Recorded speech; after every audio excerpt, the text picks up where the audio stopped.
Welcome to కీటాక్స్. రాజకీయంగా విభేదించవచ్చు, ఘాటుగా విమర్శించవచ్చు, ఏం సాధించావని ప్రశ్నించవచ్చు. కానీ వ్యక్తిగతంగా హేళన చేయడం, అసలు సబ్జెక్టు వదిలేసి బాడీ షేమింగ్ చేసి సంబరపడడం ఏపీలోనే కనిపిస్తోంది. చూస్తే బాధ అనిపిస్తోంది. ఏంటి ఇలాంటి సంస్కృతి ఎందుకు పెరిగిపోతోంది?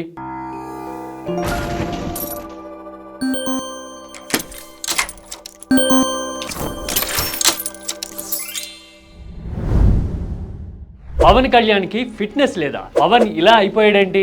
పవర్ స్టార్ అంటే ఇలా ఉంటాడా అంటూ ట్రోల్ చేస్తున్న వాళ్ళందరికీ ఒక్క మాట చెప్పాలనిపించింది. నేనేమి పవన్ కళ్యాణ్ అభిమాని కాదు, జనసేన మీద ప్రత్యేకమైన ఇంట్రెస్ట్ అంతకన్నా లేదు. కానీ ఓ జర్నలిస్ట్ గా, ఓ నేరేటివ్ ఎక్స్పర్ట్ గా, అంతకు మించి ఒక మనిషిగా మన ముఖాల్ని ఒకసారి అద్దంలో చూపించాల్సిన అవసరం ఉంది అని నాకు అనిపించింది.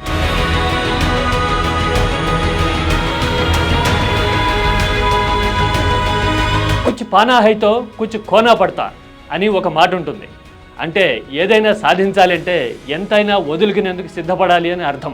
రాజకీయాల్లోకి వచ్చి పవన్ ఏం సాధించాడో కానీ ఏం వదులుకున్నాడంటే మాత్రం సమాధానం చాలా పొడుగుంటుంది. రాజకీయాల కోసం సినిమాలు వదులుకున్నాడు, ప్రజా జీవితం కోసం విలాసవంతమైన బతుకు వద్దనుకున్నాడు. పవన్ సాధించిన ఓట్ల కన్నా వదులుకున్న కోట్ల సంపాదన చాలా ఎక్కువ. తను కదిలితే 100 మంది యూనిట్ సభ్యులు అలర్ట్ అయ్యే ప్రివిలేజ్ ని, పొగడ్తలు తప్ప మరోటి ఎదురుపడిన సినిమా ఇండస్ట్రీని కాదని తిట్లు, దూషణలు, ఆరోపణల్ని కౌగిలించుకున్నాడు. ఇదంతా ఇప్పటి వరకు చూస్తున్న చరిత్ర. సనాతన ధర్మం కోసం నిలబడతా అని నిశ్చయం ప్రకటించిన తర్వాత పవన్ నిబద్ధత కుంభమేళాలో మన కళ్ళ ముందు నిలబడింది. గట్టిగా 40 ఏళ్ళు కూడా లేని వాళ్ళు చొక్కాల మీద స్నానాలు చేసిన చోట గ్లామర్ ఇండస్ట్రీ నుంచి వచ్చి ఇప్పుడు గ్లామర్ తన ఛాయిస్ కాదని చెప్పేందుకు చొక్కా విప్పి యజ్ఞోపవీతం ధరించి మరీ పవన్ కనిపించాడు అంటే నిజం, నిజాయితీ ఒక్కటిగా నిలబడ్డాయి అని అనుకోవాలేమో.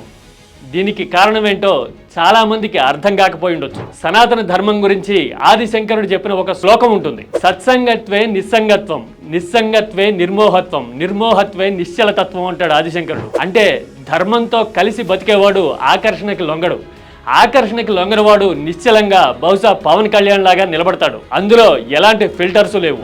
ఇది వాస్తవం.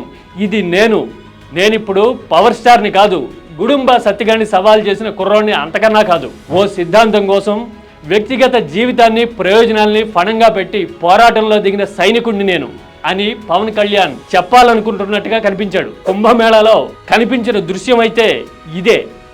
అయినా 55 ఏళ్ళు వచ్చిన తర్వాత ఎడతెరిపి లేని షెడ్యూల్తో వెన్నునొప్పి వెంటాడుతూ ఉన్న తర్వాత ఫిట్నెస్ వెతుకులాట ఎక్కడుంటుంది? అయినా ఫిట్నెస్ లేకపోతే ఇప్పుడు పవన్ కళ్యాణ్కు కొత్తగా వచ్చిన నష్టమేమీ లేదు. శేషేంద్ర కవితలో చెప్తాడు, చెట్టుగా పుడితే ఒక వసంతమైనా దక్కేది, మనిషిగా పుట్టి అన్ని వసంతాలు కోల్పోయానంటాడు. బహుశా రాజకీయ వాసనలు తప్ప వదులుకున్న వసంతాల విలువ తెలియని మనకి ట్రోల్ చేయడం పెద్ద సంబరంగా అనిపిస్తూ ఉండుండొచ్చు. మనం ట్రోల్ చేయడానికి ఒక పాయింట్ కావాలి, మన వెకిలితనానికి ఒక వేదిక కావాలి. అలా చూసినా కూడా పవన్ మనకి ఏదో రకంగా ఉపయోగపడుతున్నాడు. తనని హేట్ చేసే వాళ్ళకి కూడా పవన్ కళ్యాణ్ ప్రయోజనం చేస్తున్నాడని అనుకోవాలేమో. పవన్ కళ్యాణ్ మీద జరుగుతున్న వెకిలి ట్రోలింగ్ మీద మీ అభిప్రాయాన్ని కామెంట్స్లో చెప్పండి. Don't forget to subscribe కీటాక్స్.